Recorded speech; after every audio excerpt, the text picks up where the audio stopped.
Hi boys and girls, I have a very special story for you today. It's called Violet the Pilot, and it's special because Mrs. Hinkle actually gave it to Violet, my daughter, and I like how it has the rhyming words Violet and Pilot, and so Violet loves this story. It's written and illustrated by Steve Breen, so he wrote the words and drew the pictures.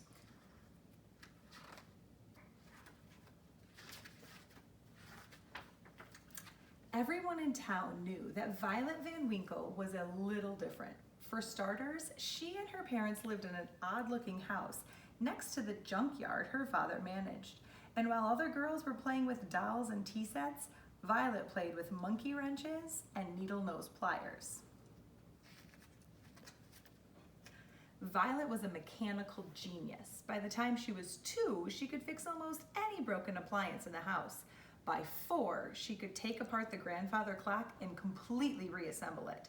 Since she didn't have any friends aside from her dog, Orville, she would spend hours tinkering with things from the yard.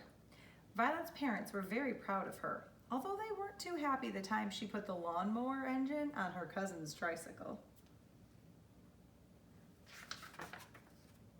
The older she got, the more interesting Violet's creations became. Around the time she turned 8, she was building elaborate machines from scratch, and not just any old machines, flying machines. Her parents couldn't believe their eyes when they saw Violet zoom by for the first time. They were a little worried in the beginning, but they quickly saw that she was a pretty good pilot. "Careful not to hit the house," Violet's father would yell, and "put on a sweater," her mother would add. Violet used anything she could find in the junkyard to make her wonderful contraptions. There was the tub bubbler, the bicycopter, the rocket can, the pogo plane, the slide glider, and the wingamajig, to name a few. Violet's engineering was pretty sound. The only real hazard were the tall piles of junks in the yard. The bugs in her teeth. Kids at school would see Violet eating lunch all alone and make fun of her strange books and greasy coveralls. Claude and Clyde Mulrooney were especially obnoxious. Then one day, Violet noticed a poster in the drugstore window. Air Show, October 20th, it read. That's only 2 weeks away, Violet thought.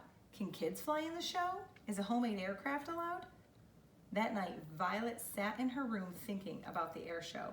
She knew it would be a good feeling if one of her planes won a prize, and maybe then kids at school would be nice to her. Violet pictured exactly where she would hang her blue ribbon. She and Orville spent the next few days combing the junkyard for just the right materials. When they had collected a giant pile of stuff, the building began. One day, the Mulrooney twins happened to pass by. "Look, it's that girl from school," one of them said. "What are you doing, weirdo?"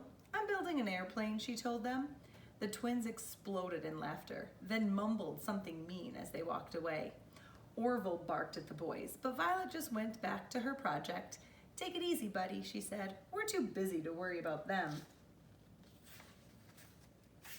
Finally, after days of hard work, Violet had finished making her flying machine.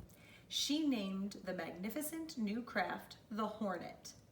"Wait till people in the grandstand see me flying this," Violet said to Orville. The test flight was a success.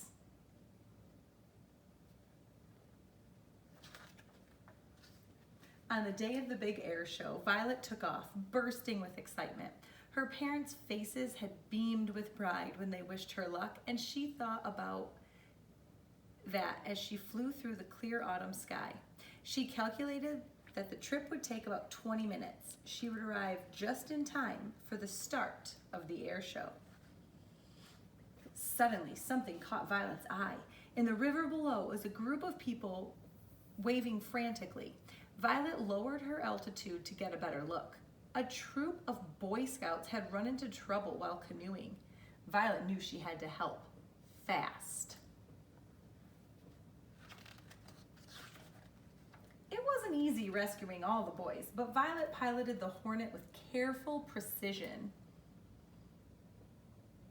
Saving the Scoutmaster from going over the falls was particularly dangerous. Violet dropped the grateful Scouts off at the hospital. Then she checked her watch. 3:30, she said to Orville sadly. We've missed the air show. She turned her plane toward home and sighed. It was a miserable feeling. That evening, Violet had no appetite for dinner. She just went upstairs and sat on her bed. All of a sudden, she heard lots of noise outside the house. She and Orville went to the window and discovered that a crowd of people had gathered. Somebody spotted her. There's Violet, the boy shouted jubilantly. There's our hero. The Van Winkles stepped outside, squinting from all the flash bulbs that were popping. The press, the mayor, the fire and police chief, even the kids and teachers from school had all learned of the rescue that day and had come to praise her. Young lady, please accept this Medal of Valor as a token of our gratitude and esteem, said the mayor. And he gave Orville a new collar with a license that read K9 Hero. From that day on, Violet's parents let her fly whenever she wanted, but her mom still made her wear a sweater. The end. Boys and girls, I'm wondering if you guys could be really creative with some materials around your house and make a flying machine. Maybe it's Legos or something from the recycling bin. I would love to see some pictures if you want to send them. Have a great day.